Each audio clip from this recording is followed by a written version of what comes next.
Hey everyone, welcome back to the Dairy Raid. And next up in our Play of the Day series, where we're taking a look at the plays and the schemes that could help propel the Badgers to a successful 2025 season, we're going to look at the defense and talk about bringing pressure.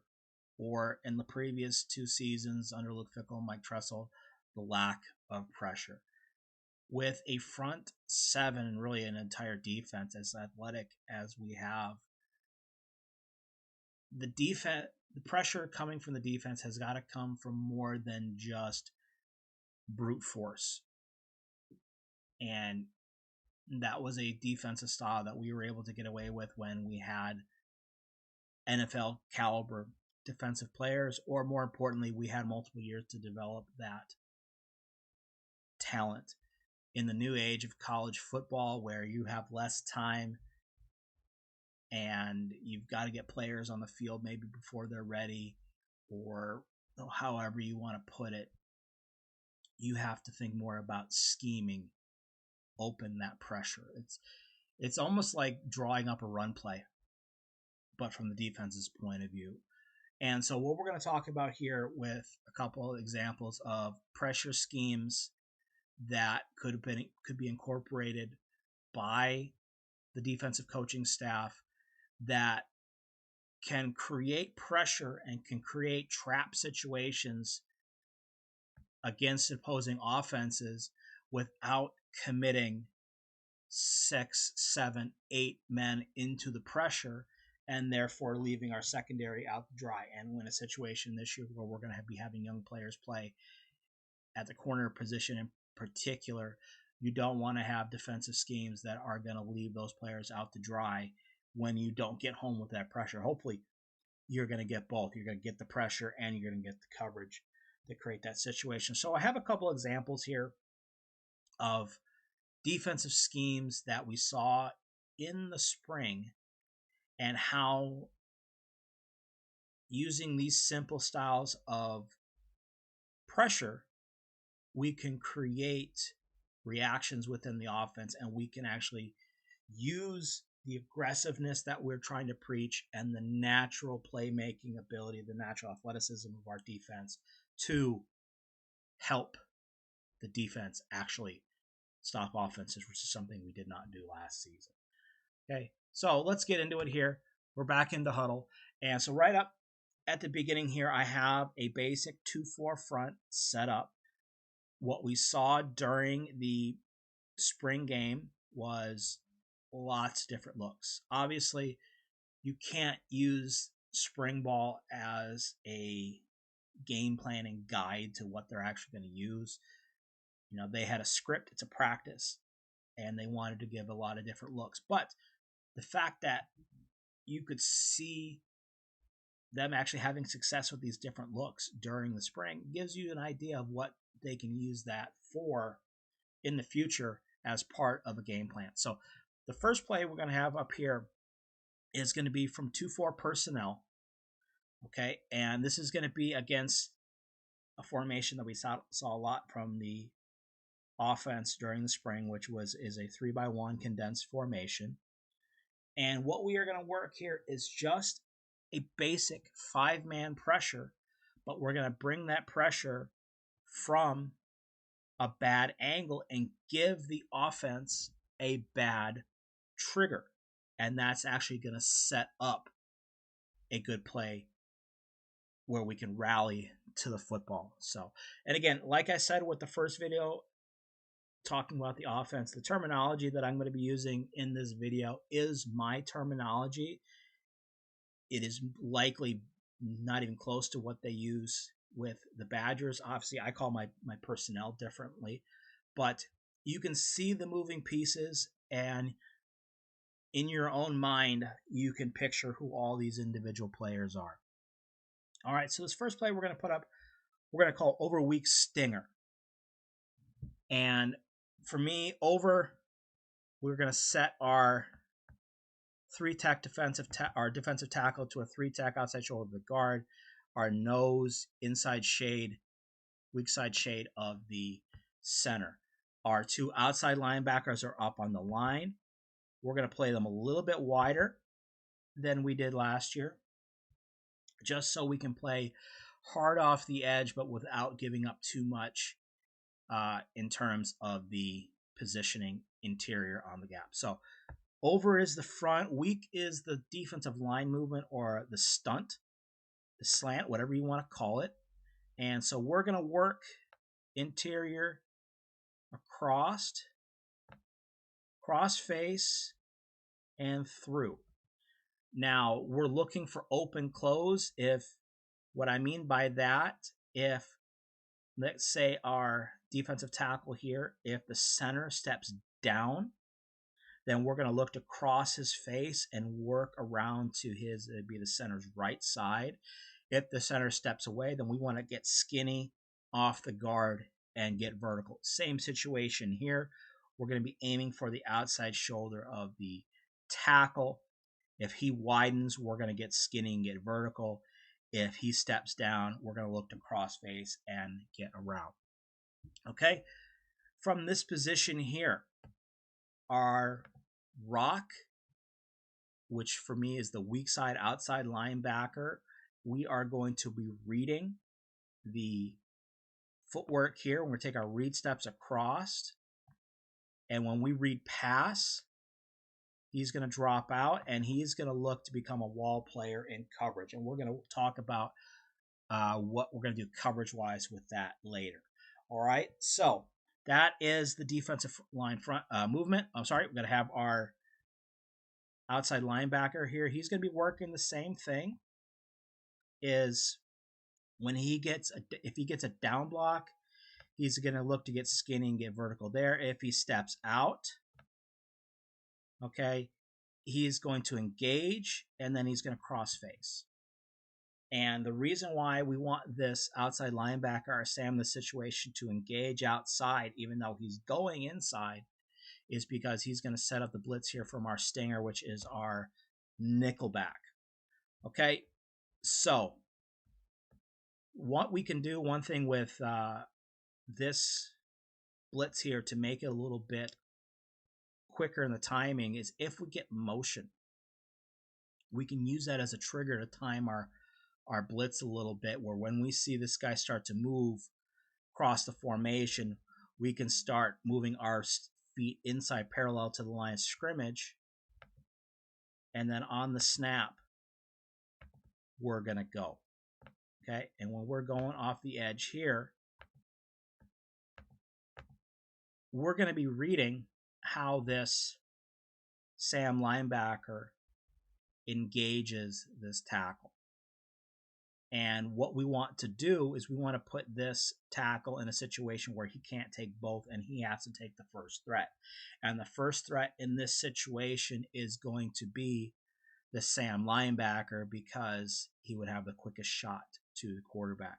So we're going to slant inside, and then our stinger is going to blitz, but he's blitzing, working to get deep as the deepest man. He's not necessarily, this is not necessarily a pressure to sack the quarterback. This is a pressure to elicit a response. Okay, and stick with me here. So when we get into reading the second level with the quarterback in the situation, and we look at how the defense is set up from the offensive point of view, we're indicating right here the Mike linebacker is the Mike linebacker. So we're going to be setting the protection. We're going to split slide, half slide our front, meaning we're going to slide to our right, offensive right, defensive left, A gap, B gap, C gap, and then we're going to be covered, which is going to mean this linebacker here is for the running back. Now, in a situation where we saw this play in the spring, the running back actually was swinging out anyways. So there was no hot read on this linebacker. If the linebacker blitzed, then we would be going hot. But there was no hot read because the linebacker didn't move. So you would think that would actually help in protection, but what's going to end up happening, because we get this pressure off the edge, we do not give the quarterback time to go through his progression. In this particular play, they were looking to run a spot concept where they're going to run a little escort here. They're going to run the number 2 receiver on a clearing route, and they're going to want to sit inside. With this kind of look, this would be open all day just by the alignment and the spacing of the receivers and the defense. But because we got nothing here, so when the quarterback turned his eyes out to look here, the first thing and the only thing he saw was this nickel coming off the edge. And then when he turns his eyes to look inside to hit the quick spot here, all he could see is the Sam linebacker. So what does he do? He dumps the ball out in space. And what we end up getting is we can just triangulate to the ball, and we can work Mike linebacker working inside shoulder. We can work corner working outside shoulder. We can work the field safety as our fill player, and we can have our backside force here. So we trigger. We do not get to the quarterback on this play. It's not necessarily designed to get to the quarterback, but we trigger a throw behind the line of scrimmage in a situation where there is only one person blocking, and we have 3 defenders who can rally to the football, and that's exactly what we get. We get a situation where the ball is out quickly, and we peel and we fill from behind. So this is a great way that we gained pressure by only rushing 4, because since our rock here red pass, he's going to drop the wall on the back side because he's working in tandem with the corner. Now, we're not going to talk a huge amount about coverage in this because we are going to talk coverage the next time we talk about defense. But what we're running here is a basic box coverage.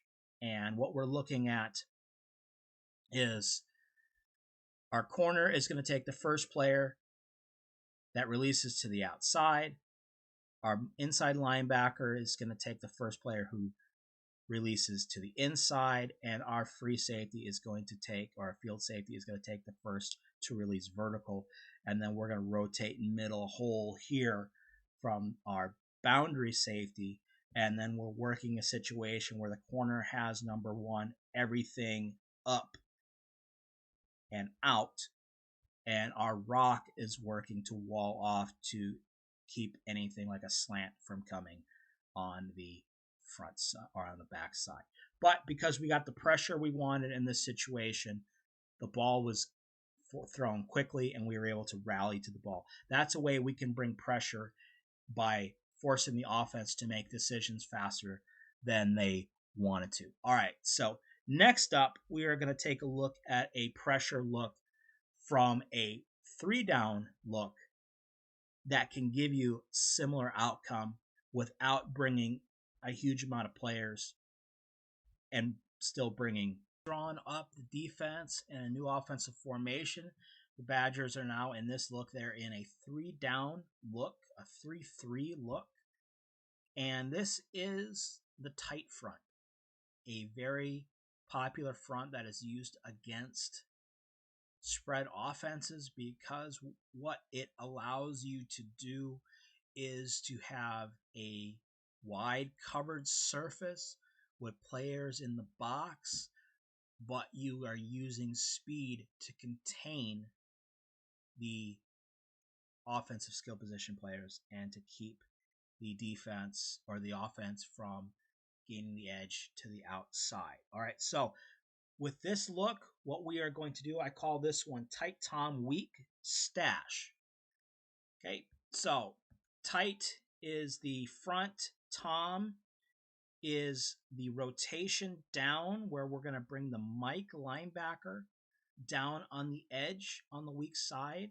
If it was the Will linebacker, we would call that toe, but in this particular case, we're going to call it Tom, and then we're going to rotate out of it. So just like we did before, we are going to have a three-man, and huddle's being weird, a three-man slant.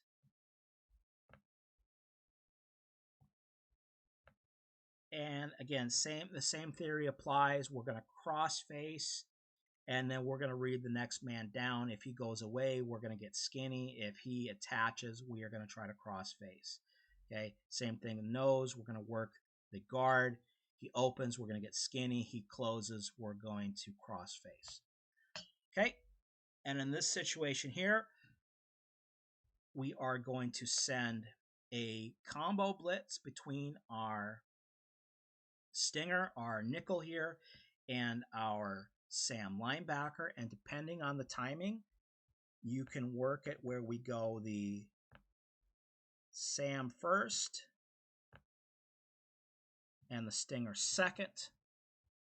In a situation like this, we could slant and we go stinger or a Sam short and stinger high. Or we can go a situation where we go Sam high and we go stinger low. Whatever you want to do, we're trying to elicit a reaction from the offense. In this particular case, what we're going to work is we're going to work Sam low and we're going to work, again, stinger high to get a situation here because we want to try to force the offense to throw the ball out in space, okay? And coverage-wise, we're going to gain an advantage because usually against a 3-by-1 look, you see defenses in usually some variation of cover 3, and that's exactly what we're going to do here. We're going to float our field side safety down, and he's going to be thinking first, seam. If we'd have got nothing there, we're going to look to get to the hook to curl. If we get nothing there, we're going to rotate down to the flat. Our will linebacker, if we read pass, he's thinking, I'm not letting anything from here cross my face to the middle of the field. So we're going to look to create a wall. Our middle linebacker is looking short hole. First, he's going to wall, make sure we don't get anything cross face from the weak side outside receiver, and then he's looking hole. Our boundary safety is looking over the middle, and then we are thinking deep third on either side. Okay, so pre-snap, the offense maybe thinks that by this alignment, we can get the ball out into space quickly because all we have to do is get around this 5-man surface. We're 2-on-1 right here if we're thinking blocking wise, so we can get the ball out here real fast. Also, situation that we might think we could get an advantage with the offense is some kind of switch release here and creating a pivot point right here where we can read this space. But because we are rotating off of the snap and we know this rotation is coming, we create 2 levels of pressure and we elicit the response of the offense, and we are going in already rotating our defensive coverage to take away the 2 holes that could come from a look like this. And if you get a situation where we have the back coming out of the backfield, now we are bringing to what the defense looks like, or the offense looks like, a 1, 2, 3, 4, 5, 6, 6-man pressure. We're actually only bringing 5, but we're going to be at least +1, if not +2, because since we're starting in a 4-eye here, there's a very good chance that this tackle is going to step down. We would be reading hot here, but because we get this late, or we get the pressure from the outside, we can trigger a bad response and either get the ball dumped out here, or we could get the ball dumped out right here into the rotating safety or into the rotating linebacker. So these are just 2 examples of how we can create quick pressure, elicit a bad response from the offense, get the ball in space, and then again, get in a situation where we can rally to the football.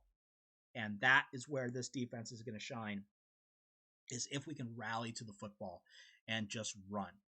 And with guys like Christian Allegro and Tackett Curtis here, with Daryl Peterson in his new role as a more of a defensive end rush oriented outside linebacker, I think we have the personnel and the mindset to create this pressure with simple schemes. If we can also get situations where we get these interior guys who can create pass rush on their own, or we can get any of these outside linebackers who can create pressure on their own, that makes it that much easier. So it's a step forward that we have to take, and it's a way to get that go big or go home attitude without sacrificing behind it. All right, so that is our first look at the defense and previewing the defense for the 2025 season. Next time we do one of these videos, we are going to talk about special teams, and we're going to talk about the rollout punt. It is something that I have been asked about since the rollout punt came to Wisconsin. What is the point? What is the advantage of it? Why do we do it when everybody else does the quote-unquote normal punt? We're going to get into that as somebody who's been using the rugby and the shield punt for 17 years. I definitely can see the advantages of it and why the Badgers are using it. So that'll be next time. Thank you for watching, and we'll see you then.